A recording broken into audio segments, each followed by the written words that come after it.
真饿了。揍你！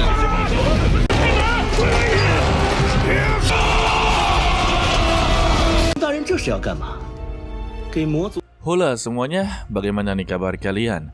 Mohon maaf lah ya, untuk hari ini Mimin sedikitlah terlambat dalam penayangan Purple River, tepatnya untuk episode 6. Untuk episode kali ini, kita akanlah melihat taktik yang sungguhlah luar biasa dari MC utama kita, yaitu Ji Chuan.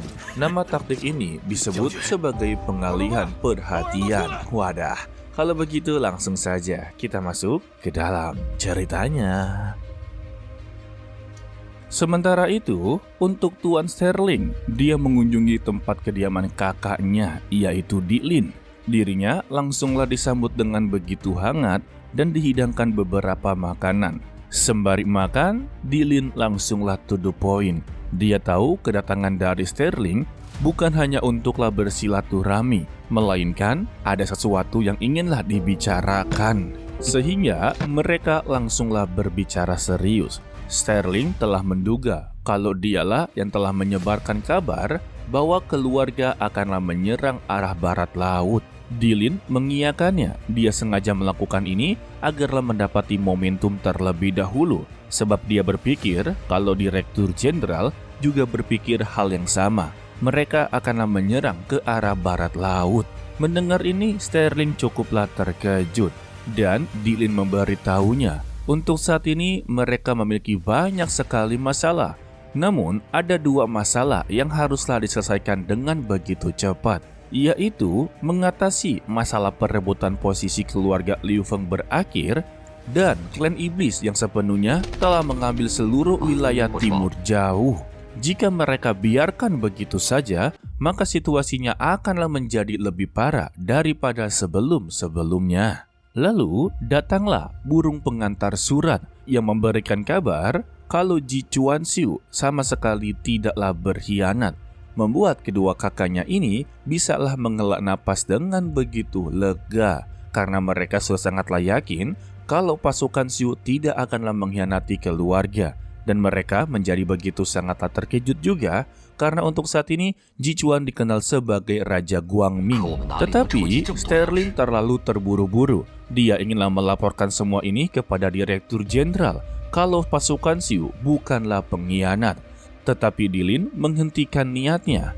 Apakah dia inginlah mematahkan tuduhan dari Direktur Jenderal?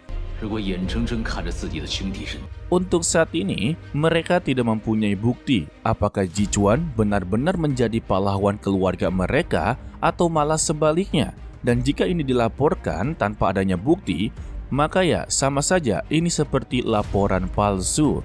Karena untuk saat ini, nama dari Ji Chuan tidak lebih berharga dari martabat Tuan Direktur Jenderal. Jadi ya sebagai kakak, mereka akanlah membantu dengan cara mereka sendiri. Di Lin mempunyai sebuah rencana, karena untuk saat ini pasukan Xiu sedanglah melawan para iblis, maka mereka akanlah mengirimkan semua bahan pangan kepada Provinsi Walun. Jadi konsepnya, Provinsi Walun akan dijadikan sebagai medan peperangan. Dan harapan mereka kalau pasukan Xiu bisa untuklah menang. Dan bahan pangan tersebut akanlah menjadi milik mereka. Jadi pada intinya, mereka akanlah membantu tetapi secara tidak langsung. Sementara untuk Raja Guangming alias Ji Chuan Xiu, dia telah memiliki rencana yang begitu besar. Dia akan langsung menyerang pasukan iblis yang berada di Provinsi Minsk, di mana provinsi ini begitu sangatlah penting karena berada di tengah-tengah. Jika mereka berhasil untuklah mengalahkannya, maka untuk pergi kemana-mana mereka akan sangatlah mudah. Mendengar itu, Bai Chuan sungguhlah terkejut. Tetapi bagaimana cara mereka untuklah masuk ke provinsi tersebut? Yang ternyata Ji Chuan memiliki sebuah rencana kalau dia akanlah mengatur seluruh para warga manusia hewan untuklah melakukan pemberontakan. Dia hanya perlu ada satu prajurit yang suka rela dari pusat yang muncul di tengah-tengah untuklah mengalihkan perhatian mereka semua. Dengan begitu ya, pasukan Xiu bisa untuklah masuk ke provinsi Minsk tanpa adanya hambatan sama sekali. karena bagaimanapun juga Provinsi Minsk ini berada di tengah-tengah wilayah timur. Ya, pada intinya provinsi ini sebagai pusat dari wilayah timur. Tidak lama dari itu, datanglah Wei-la dan juga Bulan dengan memberitahu kalau tetua Budan telah memberikan status terbaru kepada Jichuan kalau dia adalah pemandu timur jauh. Maka dengan begini lengkaplah sudah kalau dia bisalah memimpin seluruh manusia hewan. Dan Bulan sungguhlah percaya di bawah kepemimpinan dari Jichuan, mereka pastilah berhasil mengalahkan klan iblis. Lantas, Jichuan langsung memberitahu rencana selanjutnya. Mulai esok hari, lewati penggunungan Aulun secara berkelompok, dan mereka haruslah berhasil untuk berkumpul di 25 km sebelah timur kota Mingke. Untuk Bulan, dia diperintahkan untuklah hubungi pemimpin prajurit sukarela dari semua klan, dan perintahkanlah mereka untuklah bertemu dengannya. Jika tidak ada yang hadir, maka dianggap sebagai pengkhianat timur jauh. Lalu keesokan harinya, pasukan Xiu langsunglah menyerbu pintu keluar dari penggunungan Aulun. Karena ini adalah satu-satunya pintu keluar, guys.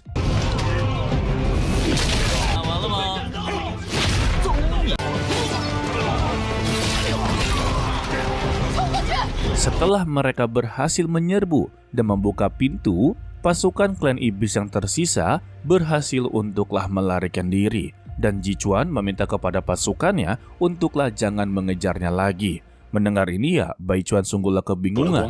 Jika nantinya Jenderal Kala mendengar semua ini, maka mereka akanlah mengirimkan bala bantuan. Dan itulah yang diinginkan oleh Jichuan. Sedangkan ya, untuk Jenderal Kala yang sedang berada di kota Kearney, akhirnya mendapati informasi terbaru kalau seluruh para manusia hewan timur jauh telah melakukan sebuah pemberontakan. Dari klan manusia naga, klan manusia ular, klan kurcaci juga melakukan pemberontakan. Ditambah, seluruh para pasukan pemberontak ini sedanglah menuju ke kota Mingke.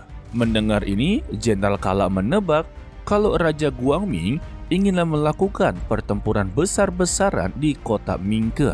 Karena bagaimanapun juga, kota Mingke adalah kota pusat dari Provinsi Minsk. Jadi dia menganggap kalau semua ini adalah tantangan dan dia menerima tantangan ini. Alhasil, seluruh pasukan iblis langsunglah dikerahkan ke kota Mingke, guys. Gile.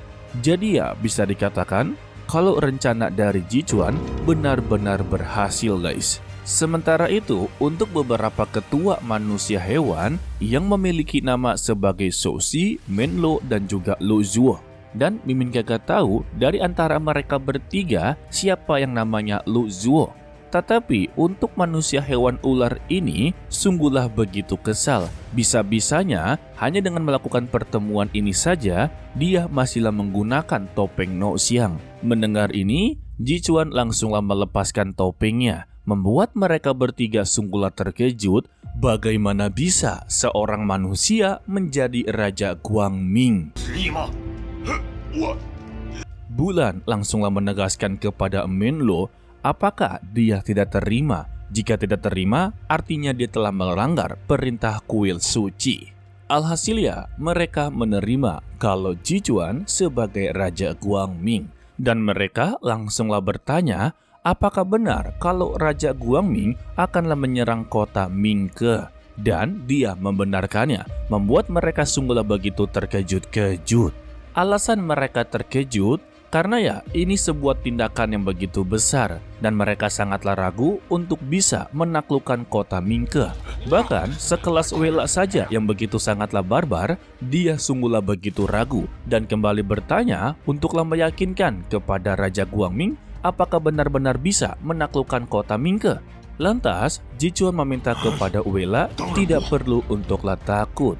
Panggillah seluruh ketua manusia hewan kalau dia akanlah membawa dirinya ke suatu tempat dan dia akanlah mengerti. Sementara itu, untuk Bate sebagai pemimpin pasukan klan iblis kota Mingke telah mendapati informasi kalau seluruh pasukan klan iblis serta pasukan Jenderal Kala dalam perjalanan untuk memberikan bantuan.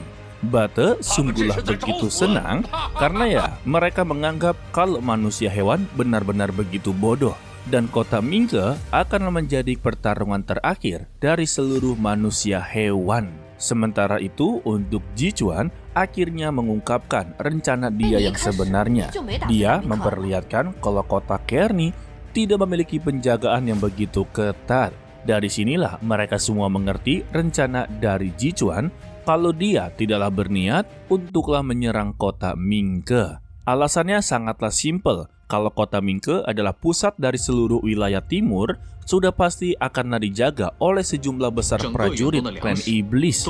Menyerang secara diam-diam saja itu sudah sangatlah bodoh. Apalagi ya menyerang secara terang-terangan itu sudahlah benar-benar gila. Dan dia sengaja melakukan semua ini hanya untuklah mengalihkan perhatian para pasukan klan iblis yang sangatlah takut kalau kota Mingke akanlah diambil alih oleh manusia hewan. Dan alasan dia untuklah menyerang kota Kearney, meskipun ini adalah kota kecil, tetapi ya kota ini sebagai titik terpenting yang bisa untuklah mengontrol seluruh dataran Minsk. Apalagi ya untuk kota Kearney, dia satu-satunya kota yang berada di jalur 6 provinsi. Dan sebetulnya kota Kearney ini adalah kota pusat dari wilayah timur guys. Alasannya ya seluruh provinsi akanlah melewati kota kecil ini. Tetapi karena kotanya kecil, jadi tidak dianggap sebagai kota pusat dari wilayah timur. Lalu Weila ditugaskan untuklah menjadi orang pertama yang akan mengobrak-abrik gerbang dari kota Kearney. Setelah Weila pergi dari sana, Baichuan merasakan kekhawatiran dari Jichuan. Ternyata ya dia memang sedanglah khawatir semenjak Loji pergi dalam mengangkut bahan pangan. Sampai sekarang dia masihlah belum mendapati kabar terbarunya. Sementara itu untuk Tuan Sterling, dia berhasil untuklah menciduk Tuan Lu yang sedanglah menyelundupkan bahan pangan untuklah pasukan klan iblis. Sehingga dia memerintahkan seluruh pasukannya untuklah menangkapnya. Dan laporkanlah masalah ini kepada Tuan Panglima Utama. Kita kembali kepada Jenderal Kala yang sedanglah bersantai-santai. Ternyata ya untuk pasukannya memang sedanglah menuju ke sana, tetapi dia sama sekali tidaklah ke sana guys. Ya ini namanya sebuah strategi. Salah dalam menebak itu sudahlah hal biasa guys. Dan bawahannya memberitahu kalau pasukan manusia hewan telah menyerang gerbang bagian timur mereka. Sedangkan ya untuk Jichuan yang telah berada di sana langsunglah memerintahkan mereka semua untuklah menyerbu. Dan kita bersambung untuklah dilanjutkan part berikutnya, yaitu di tanggal 27 Agustus kita akan melihat peperangan di kota Kearney. Oke lah, sepertinya cukup sampai di sini saja dulu untuklah video kali ini. Mimin ucapkan terima kasih kepada kalian yang telah menonton sampai akhir. Pesan dari Mimin, tetaplah menjadi orang yang baik walaupun itu sangatlah sulit. To be continue, sampai jumpa di video selanjutnya. Bye-bye.